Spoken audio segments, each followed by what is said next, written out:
유월절을 맞아서 예수님은 제자들과 마지막 만찬을 나누신 후에 기도하기 위해 감난산으로 향하셨습니다.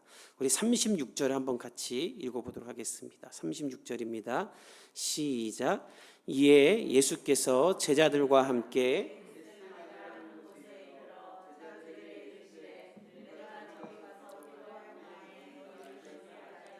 하시고 예수님은 겟세마네에 도착하십니다. 기름 짜는 틀이란 뜻이에요. 겟세마네는 이 동산은 감람산의 서쪽 동산에 있는데 예루살렘이 한눈에 보이는, 예루살렘에서 1.2km 정도 떨어져 있는 동산이라고 합니다.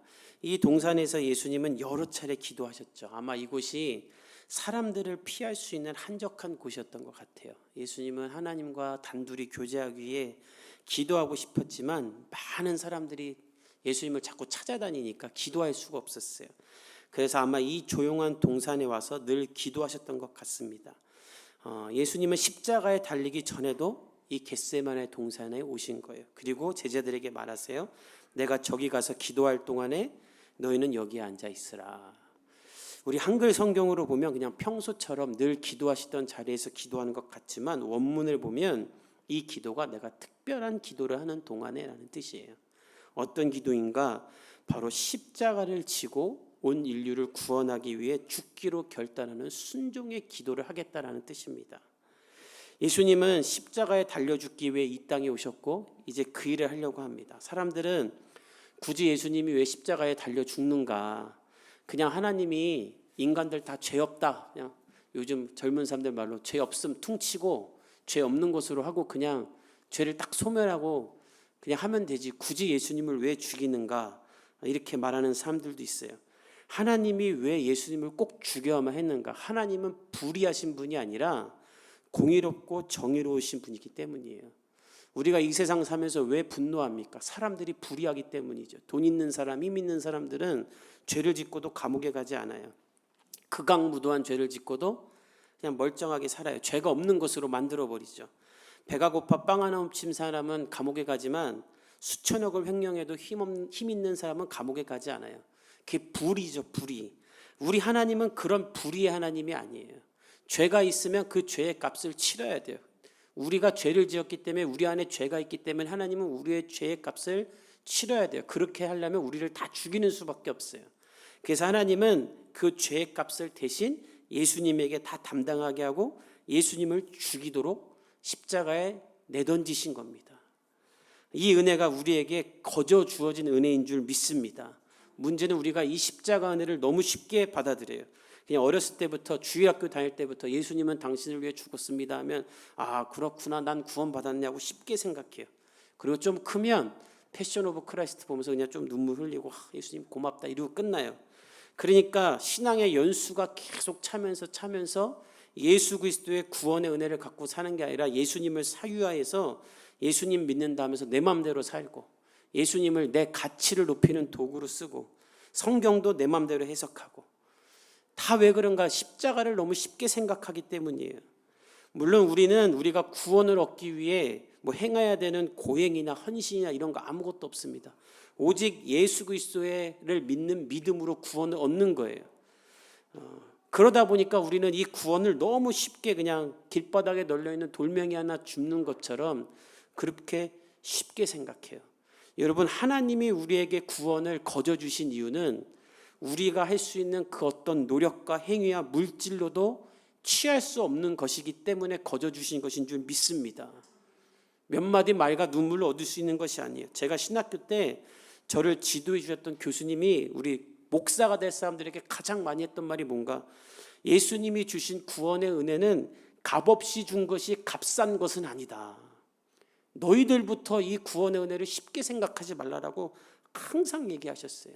오늘 본문을 보면 예수님 역시 이 십자가를 쉽게 지지 않으셨습니다. 우리 37절과 38절을 읽어봅시다.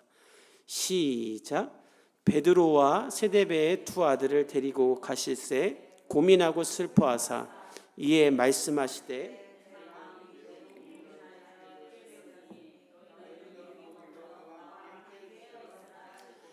예수님께서 겟세마네에 이르러 제자들에게 너는 여기 앉아 있으라. 난 기도하러 가겠다 하고 오직 베드로와 세데베의 두 아들 야고보와 요한만 데리고 기도하러 갔어요. 근데 마태가 보기에 37절에 보면 가시는 그 예수님의 얼굴 표정이 어땠는가? 고민하고 슬퍼하는 표정이었다라는 거예요. 예수님이 기도하러 가는데 성령 충만해서 기도하러 가는 게 아니라 그 얼굴이 고민하고 슬퍼하는 가운데 갔어요. 뿐만 아니라 3절에 보면 예수님이 말도 하십니다. 내가 매우 고민하여 죽게 되었다. 고민이 너무 많아서 내가 죽을 지경이다. 여러분, 예수님이 고민해서 죽을 이유가 무엇이 있습니까? 예수님은 우리 같지 않아요. 그분은 전능하세요. 모든 문제에 해결할 수 있는 능력이 있어요. 고민거리를 그냥 해결하시면 되는 분이에요. 근데 그 예수님이 고민할 게 뭐가 있겠어요? 바로 본인이 인류를 위하여 대신 십자가에 죽을 것 때문에 고민하시는 거예요. 이 고민하다가 원문을 보면 마음이 갈피를 잡지 못한다. 예수님이 쉽게 내가 너희들 위해 죽어줄게, 3일 뒤에 살아날 거니까 하고 죽은 게 아니라 예수님이 내가 정말 이 인간을 위해 죽어야 되는가? 얼마든지 다 멸종시키고 다시 지을 수 있는 인간, 하나님을 떠나 죄를 사랑하는 인간, 서로 죽이고 사기치고 정의와 공의가 없는 인간, 낙태하고 마약하고 동성애를 저지르는 이 인간을 위해, 이런 쓸모없는 인간을 위해 내가 죽어야 되는가? 예수님이 이 고민을 하신 거예요.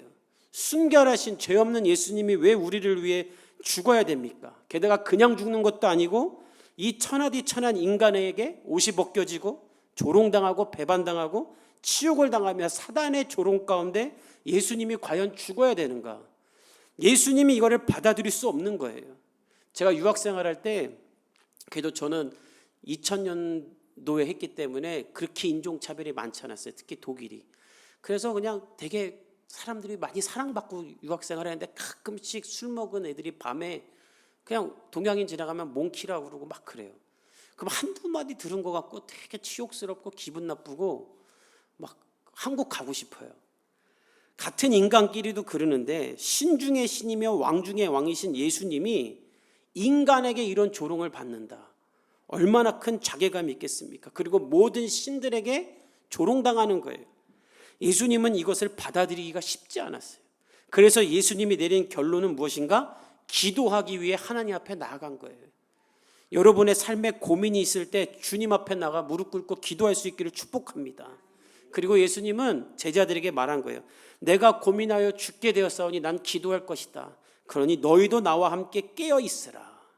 그리고 예수님이 어떤 기도를 하시는가? 우리 39절 한번 같이 읽어봅시다. 시작. 조금 나아가사 얼굴을 땅에 대시고 엎드려 기도하여 이르시되 내 아버지여, 만일 할만하시거든 이 잔을 내게서 지나가게 하옵소서. 그러나 나의 원대로 마시옵고 아버지의 원대로 하옵소서 하시고.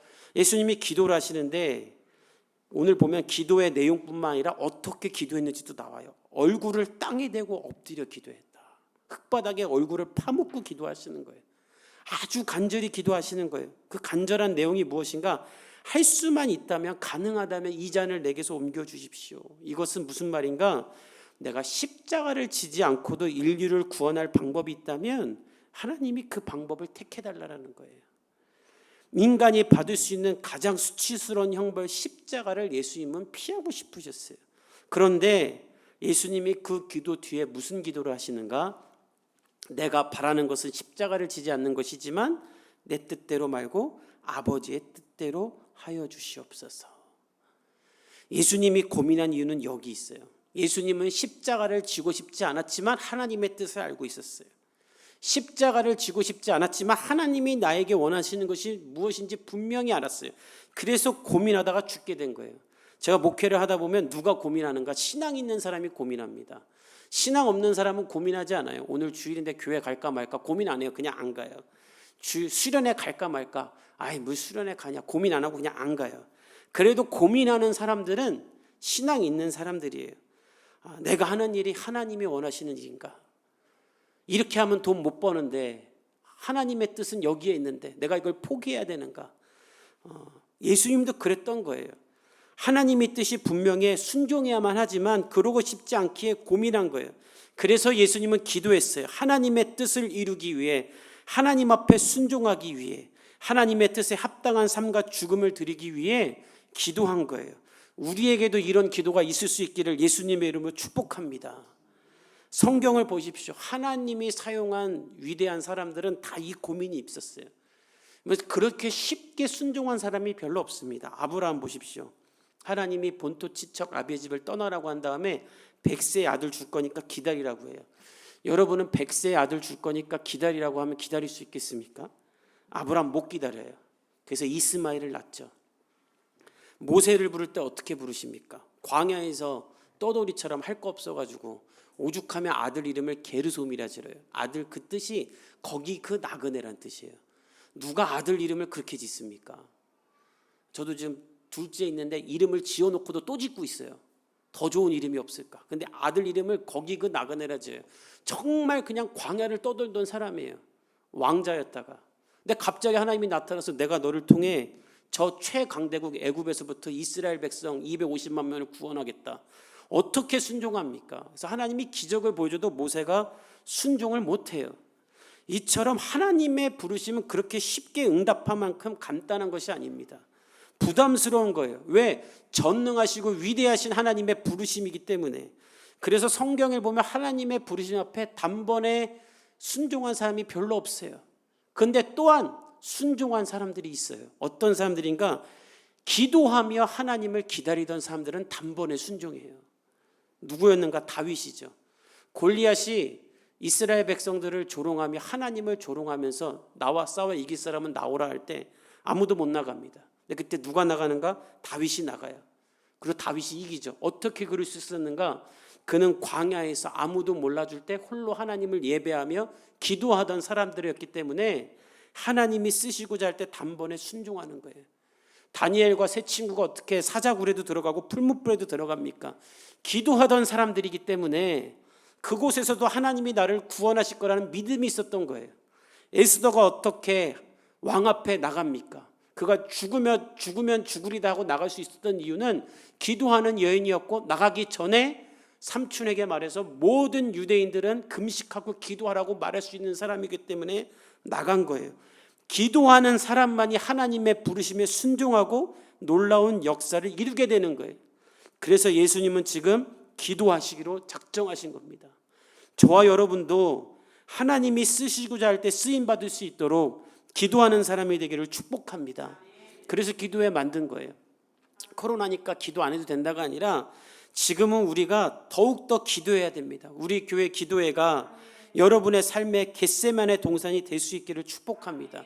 예수님과 똑같은 거예요. 여러분 기도가 됩니까? 집에서 기도하려고 그러면 엄마 아빠 왔다 갔다 거리고, 기도하려고 그러면 카톡 오고, 기도하려고 그러면 분주하고 생각 많고, 기도의 자리를 만들어야 되는 거예요. 그리고 오늘 예수님이 38절에 어떻게 말합니까? 제자들에게 말하기를 나와 함께 깨어 있으라. 이것은 자지 말고 있으라가 아니라, 보초서라는 것이 아니라 시험에 당하지 않도록 깨어 기도하라는 말이에요. 그런데 제자들이 기도를 하는가? 기도하지 못해요. 우리 40절과 41절을 읽어봅시다. 시작. 제자들에게 오사 그 자는 것을 보시고 베드로에게 말씀하시되 너희가 나와 함께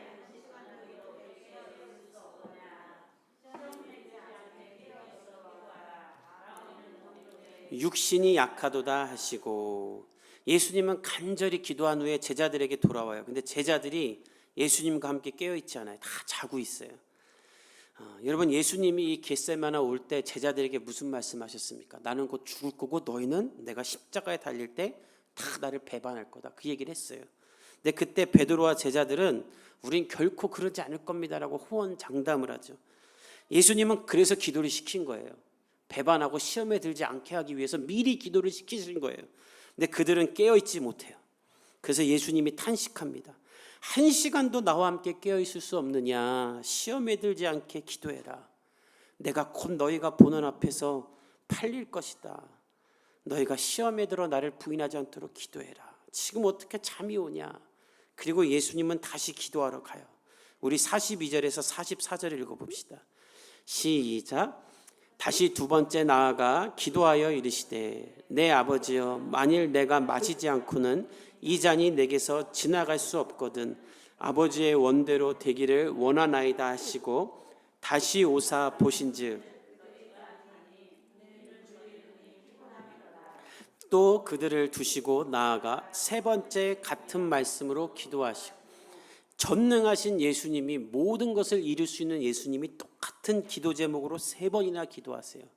철저히 하나님의 말씀에 순종하기 위해 자신을 깨트리시는 것이죠. 그런데 제자들은 계속 자요. 예수님은 제자들이 잘지어도 본인은 기도하셨어요. 저 여러분이 이렇게 기도할 수 있기를 축복합니다. 그리고 결국 순종하세요. 예수님이 순종하셨고 순종을 위해 기도할 수 있다는 것 어디서 알 수 있는가? 다음 성경 구절을 통해 알 수 있어요. 우리 45절과 46절 읽어봅시다. 시작. 이에 제자들에게 오사 이르시되 이제는 자고 쉬라.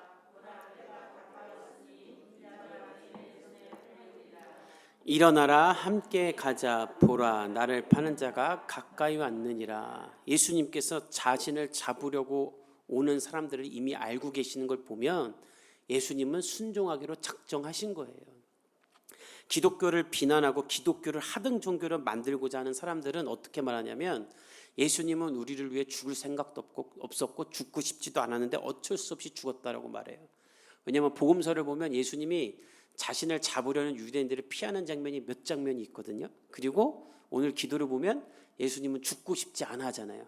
그러니까 이런 걸 조합해서 예수는 우리를 사랑해서 우리를 위해 순종해서 죽은 게 아니라 죽고 싶지 않아서 도망쳤는데 어쩔 수 없이 죽었다라고 이렇게 말하는 사람들이 있어요. 안 믿으려면 하여튼간 별 시나리오를 다 써요. 근데 오늘 본문을 보면 예수님이 기도하시는 이 겟세마네는 예수님을 팔러 오는 유다가 너무나 잘 알고 있는 장소예요. 예수님이 잡혀 죽기를 원하지 않았다면 다른 장소에서 기도했어야 돼요. 근데 예수님은 유다가 알고 있는 이 장소에서 기도해요. 뿐만 아니라 예수님은 이미 이전에 유다가 대제사장과 장로들에게 내가 예수를 넘겨줄 테니까 은 30냥을 달라고 계약한 것까지도 다 알고 있었죠. 그리고 마지막 만찬할 때 네가 나를 팔 거야 라고 다 알려주셨어요. 다 알고 계셨어요. 그리고 오늘 본문 우리 26장 16절에 보면 유다는 계속 뭐하고 있는가? 예수를 넘겨줄 기회만 찾고 있어요. 그러니까 유다는 지금 예수님이 겟세마네 언제 가나 이것만 보고 있는 거예요. 다 알고 있는 상태에서 예수님이 이곳에서 기도를 했다는 건 무엇인가? 예수님은 하나님의 뜻에 순종하고자 잡혀가기 위해 십자가에 달리기 위해 이미 자신의 몸을 다 내어놓으신 거예요. 그리고 제자들에게 말하세요. 이제 때가 되었으니 일어나라, 함께 가자. 나를 찾는 자가 왔다. 예수님은 우리를 구원하기 위해 가장 수치스럽고 고통스러운 십자가 고난을 담당하기로 순종하신 것입니다. 우리를 구원하기 위해 자신을 내어주신 거예요. 이 은혜를 저와 여러분이 깨달아 살아갈 수 있기를 축복합니다.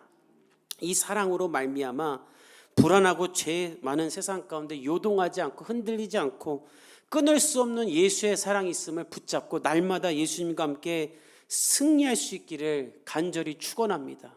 또한 우리가 기도할 것은 무엇인가? 우리가 예수님처럼 하나님의 뜻에 순종하는 삶이 되어야 하는 것이에요. 그리고 그것을 위해 깨어 기도해야 됩니다. 오늘 예수님이 어떻게 말씀하십니까? 나와 함께 깨어 있으라. 이것은 제자들에게 하는 말이 아니라 우리에게 하는 얘기예요. 우리가 잘 때마다 와서 하는 얘기예요. 깨어 기도해라. 왜? 깨어있지 않고서는 이 세상에서 하나님의 뜻에 따라 순종하며 은혜에 합당한 삶을 살 수가 없는 거예요. 기도하지 않으면 제자들처럼 이거 아닌데, 이러면 안 되는데, 이러면 안 되는데 하면서 예수님 배반하고 사는 거예요. 나도 모르게. 특별히 이 시대는 사단이 우리를 우는 사자와 같이 삼키려는 시대입니다. 예수님을 죽이려는 시대와 같이 교회와 성경을 핍박하는 시대예요.